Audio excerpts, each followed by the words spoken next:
ఎన్నికైన వారు సర్పంచ్ మొదలుకొని ఎంపీ స్థాయి వరకు వివిధ దశలలో ఉన్న ప్రజాప్రతినిధులు ఎవరైనా కూడా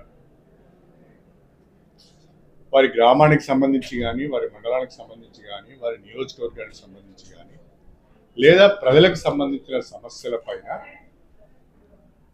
అధికారులను కలిసే అవకాశం ఉంది. తహసీల్దార్ని కలుస్తాము, ఆర్డీఓని కలుస్తాము, కలెక్టర్ని కలుస్తాము, హెచ్ఓడిని కలుస్తాము, సెక్రటరీని కలుస్తాము, పని కాకుంటే మంత్రిని కలుస్తాము, పని కాకుంటే ముఖ్యమంత్రి గారు కలిసి కూడా మనం ఎప్పటికప్పుడు నివేదిస్తుంటాం, విజ్ఞాపన పత్రాలు, వినతి పత్రాలు ఇస్తుంటాం. అది ప్రజాప్రతినిధులకు ఉన్న ఒక ప్రాథమిక హక్కు. ఇవాళ ఒక ఎమ్మెల్సీ కానీ, ఒక ఎంపీ కానీ, ఒక ఎమ్మెల్యే కానీ వాళ్ళకి పరిధులు లేవు. ఎవరి దగ్గరికైనా వెళ్ళొచ్చు, వినతి పత్రం ఇవ్వచ్చు, సమస్య వారి దృష్టికి తీసుకురావచ్చు. అదే పద్ధతిలో ఆ ప్రోటోకాల్కు లోబడే స్టేషన్ గన్పూర్ నియోజకవర్గానికి సంబంధించిన చీల్పూరు, జీడికల్లు, నవాబ్పేట, మన మల్లనగుట్ట, మల్లికుదుర్ల, గట్టుమల్లన్న, తిరుమలనాథ స్వామి టెంపుల్, ఈ 5 దేవాలయాలకు సంబంధించిన చైర్మన్లను కూడా నా వెంట తీసుకొని కమిషనర్గా ఎండోమెంట్స్ యొక్క టైం తీసుకొని మా ఆలయాల అభివృద్ధి పైన మీతో మాట్లాడవలసిన అవసరం ఉందని టైం తీసుకొని వెళ్ళి వారి ఆఫీస్కి నేను వెళ్ళాను. వారి ఆఫీస్కి నేను వెళ్ళి ఆలయాల వారిగా వారికి మా చైర్మన్లతో రిప్రజెంటేషన్లు ఇప్పించాను. ఇప్పించినప్పుడు వారు ఒక మాట అన్నారు, దేవాదాయ శాఖ దగ్గర నిధులు ఎక్కువ లేవు, కొంచెం మాకు కూడా ఇబ్బందిగా ఉంది అంటే, నేను అప్పుడు ఏం చెప్పానంటే, ప్రతి దేవాలయంలో అత్యవసరంగా చేపట్టవలసిన పనులు ఏమున్నాయో మీరు గుర్తించి ఎస్టిమేట్స్ తయారు చేసి నాకు ఇవ్వండి, నేను ముఖ్యమంత్రి గారి దగ్గరికి వెళ్ళి కొన్ని నిధులు తెచ్చుకునే ప్రయత్నం చేస్తాను అని చెప్పాను. నేను నా నియోజకవర్గానికి సంబంధించిన ఆలయాల గురించి మాట్లాడనే తప్ప ఉమ్మడి వరంగల్ జిల్లా ఆలయాల గురించి కానీ లేకుంటే తెలంగాణకు సంబంధించిన ఆలయాల గురించి నేను మాట్లాడను. సమీక్ష అంటే నా దగ్గరికి అధికారులు వచ్చినప్పుడు, నా ఆఫీస్కు వాళ్ళు వచ్చినప్పుడు దాన్ని సమీక్షగా మనం భావించాలి. కానీ నేనే వాళ్ళ దగ్గరికి పోయినప్పుడు నేను అది రిప్రజెంటేషన్ ఇవ్వడానికి వెళ్ళినట్టుగా భావించాలి. ఇది అవగాహన లోపమే తప్ప మరొకటి కాదు. సమీక్షకు సమస్యల పైన అధికారుల దగ్గరికి వెళ్ళి వినతి పత్రం ఇవ్వడానికి తేడా చాలా ఉంటుంది. మీరు కూడా అప్పుడప్పుడు మీ వ్యక్తిగత హోదాలలో కూడా వెళ్ళి అధికారులను కలుస్తూ ఉంటారు. నేను గన్పూర్ ఎమ్మెల్యేగా నాకు చెప్పకుండా మీరు ఎట్లా పోయిన అనగలుగుతాను.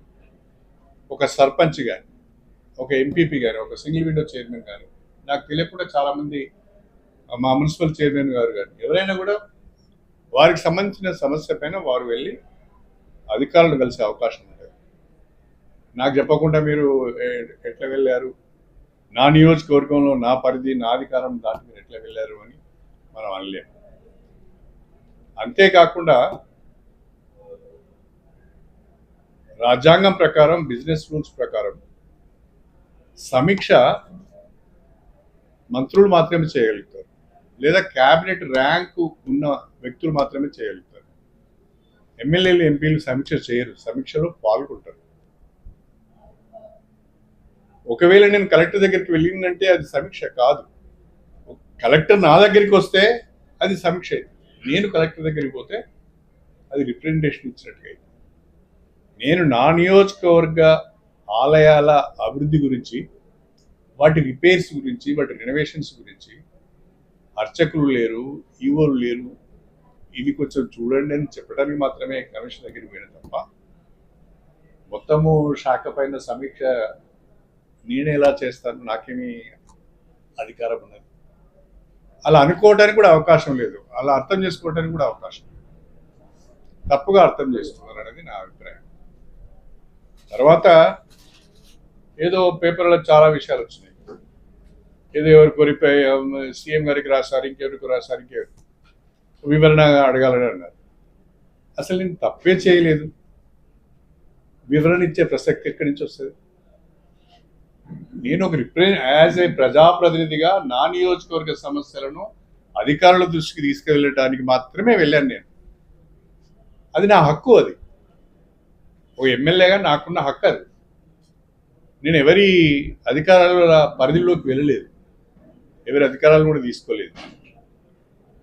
కాబట్టి ఈ రకంగా వార్తలు రావడం కొంచెం బాధాకరంగానే ఉంది. బిజినెస్ రూల్స్ నాకు తెలియంది కాదు.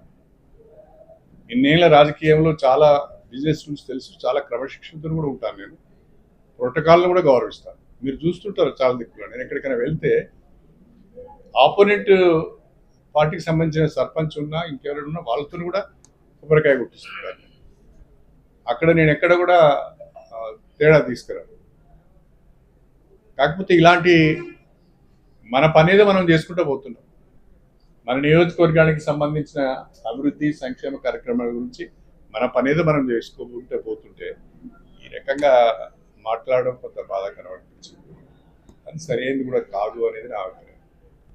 ఈ మధ్యన కొంతమంది కొత్త అలవాట్లను నేర్చుకున్నారు. అభివృద్ధి గురించి పట్టించుకునే వాళ్ళు, ప్రజల మధ్యన ఉండని వాళ్ళు ఏదో ఒక కాంట్రవర్సీని క్రియేట్ చేసుకోవడం, ఆ కాంట్రవర్సీ ద్వారా ప్రజల్లో ఉండటానికి ప్రయత్నం చేస్తున్నారు. ఇది మంచి పద్ధతి కాదు, మంచి పరిణామం కాదు. కాబట్టి నేను ఎవరికి వివరణ ఇవ్వాల్సిన అవసరం లేదు. నేను ఎక్కడ తప్పు చేయలేదు, వివరణ అడిగే పరిస్థితి కూడా రాదు. నా ప్రాథమిక హక్కు నేను ఉపయోగించుకున్నాను. అధికారుల దగ్గరికే వెళ్ళొద్దు అనేది నేను ఎక్కడ వెళ్ళలేదు. ఇది మాకు తెలియకుండా మా శాఖ అధికారుల దగ్గరికి వెళ్ళొద్దు అనేది నేను ఎక్కడ వినలేదు. ఇది కొత్తగా వింటున్నాను. ఇది మంచిది కాదు. మనము అభివృద్ధి పైన దృష్టి పెట్టాలి, సంక్షేమం పైన దృష్టి పెట్టాలి. ఇవాళ ఉమ్మడి వరంగల్ జిల్లాకు వరప్రదాయిని దేవాదుల ప్రాజెక్టు. తీవ్రమైన వర్షాభావ పరిస్థితులు ఉన్నాయి. రైతులు వర్షాలు పడతాయో లేవో అని ఆగమాగం అవుతున్నారు, ఆందోళన చెందుతున్నారు. ఇలాంటి పరిస్థితులలో ఈ రైతులను కాపాడాలి, రైతులకు సాగునీరు అందించాలి, దేవాదుల ప్రాజెక్టు ద్వారా నీళ్ళు అందించాలనే ఆలోచన ఎవరు చేయాలండి? ఎవరు చేయాలి? ఈ జిల్లాకు సంబంధించిన వాళ్ళు ఎవరు చేయాలి? ఇంకా ఎంజేఎం హాస్పిటల్లో రెగ్యులర్ సూపరింటెండెంట్ లేడు, ఎవరు ఆలోచన చేయాలి? సూపర్ స్పెషాలిటీ హాస్పిటల్ ఇంతవరకు ప్రారంభోత్సవం అయితే లేదు, ఎవరు ఆలోచన చేయాలి? వరంగల్ అండర్ గ్రౌండ్ డ్రైనేజీకి శాంక్షన్ వచ్చింది, దానికి సంబంధించిన ఎస్టిమేట్స్ తయారు చేసి టెండర్స్ పిలవాలి, ఎవరు పట్టించుకోవాలి? మనం చేయటానికి చాలా పనులు ఉన్నాయి. ఈ అనవసరమైన విషయాలలోకి వెళ్ళి మన టైం వేస్ట్ చేసుకోవద్దు. ప్రజల కొరకు ఏం చేయగలుగుతాం అనేది ఆలోచించాలి. మనకున్న అధికారం, మనకున్న పలుకుబడి, మనకున్న అవకాశాన్ని ప్రజల కొరకు ఉపయోగించుకోవాలి తప్ప వివాదాల కొరకు ఉపయోగించుకోవద్దు అనేది నా అభ్యర్థన.